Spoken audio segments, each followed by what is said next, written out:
Bonjour et bienvenue à l'invité de Thierry Dim. Nous sommes toujours ici à Bruxelles dans le cadre de la BRAFA, la Bruxelles Art Fair. J'ai le plaisir d'accueillir ce soir Nicolas. Bonjour Nicolas. Bonjour Thierry. Vous travaillez au sein de la galerie Belco qui a été fondée en 1976. Elle est Tout spécialisée uniquement dans les tableaux du 19e siècle. à Qu'est-ce que fait. vous pouvez nous dire de ce 19e siècle, de ces tableaux? Eh ben, comme vous l'avez dit, ça fait bientôt 50 ans qu'on ne se spécialise que là-dedans. Et on est expert en fait, pour aller plus loin, dans les tableaux du 19e, début 20e. Et la raison pour laquelle on aime ce style, c'est parce que il est très précis en fait. Il y a un académisme en fait qui est lié au tableau du 19e que pas beaucoup d'autres époques n'ont. Et ceci à travers toute l'époque du 19e. Donc, que ce soit des tableaux du début du 19e jusqu'au début du 20e, on avait quand même enfin, il y avait beaucoup d'esthétisme dans ces tableaux. Alors, on sait également que la galerie Belcourt a été présente en Chine, mais plus précisément à Shanghai. Vous avez été, je pense, pendant 8 ans présent là-bas. Tout à fait. Et depuis un certain temps, on est en train de voir une certaine remontée des tableaux du 19e siècle. Est-ce que cela est dû par cet intérêt de la Chine pour ce 19e siècle? Tout à fait, on pourrait tout à fait trouver une corrélation entre la remontée des tableaux du 19e siècle, enfin académiques du 19e siècle, et les Chinois qui commencent à acheter, parce qu'il suffirait que 0,001% des Chinois commencent à acheter ou commencent à collectionner des tableaux du 19e pour que ça fasse fureur. Mais il y a aussi un autre facteur, c'est le retour vers le figuratif en fait. Beaucoup de gens on sent aujourd'hui, en ont assez en fait de voir beaucoup et de plus en plus d'abstrait et de minimalisme, même des toiles blanches qu'on vend pour plusieurs dizaines, plusieurs centaines de milliers d'euros.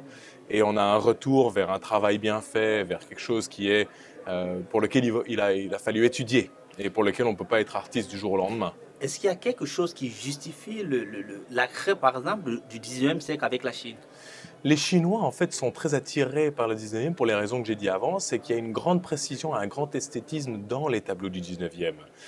Les Chinois aiment beaucoup la précision pour la simple raison que leur écriture est extrêmement précise. Et dès un très jeune âge, ils apprennent à lire et à écrire, comme nous, à part qu'eux doivent apprendre 5000 caractères minimum, et chaque caractère peut changer du tout au tout avec un simple trait.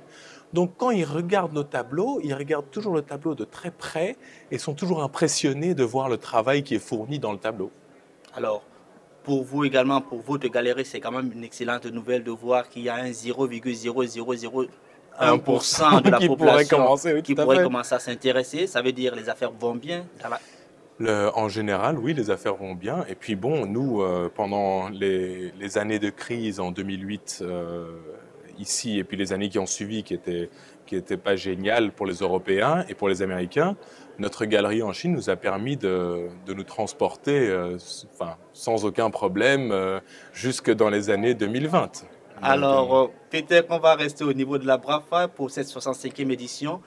Quel est le tableau, par exemple, votre coup de cœur dans ce que vous présentez ici aujourd'hui?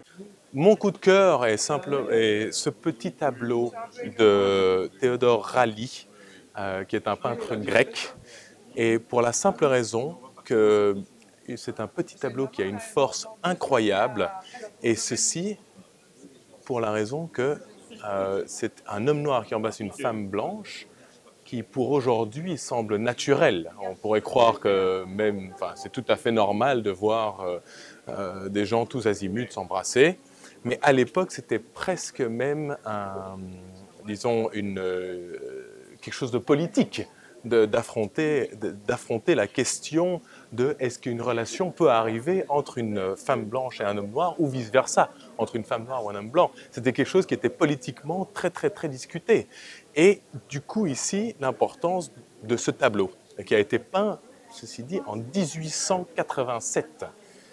Donc on est vraiment avant notre temps. Merci Nicolas pour ces explications. Merci Thierry, c'était un plaisir. Quant à vous, nous vous donnons rendez-vous très prochainement et depuis Bruxelles, je suis Thierry Dim pour la rédaction du Monde économique.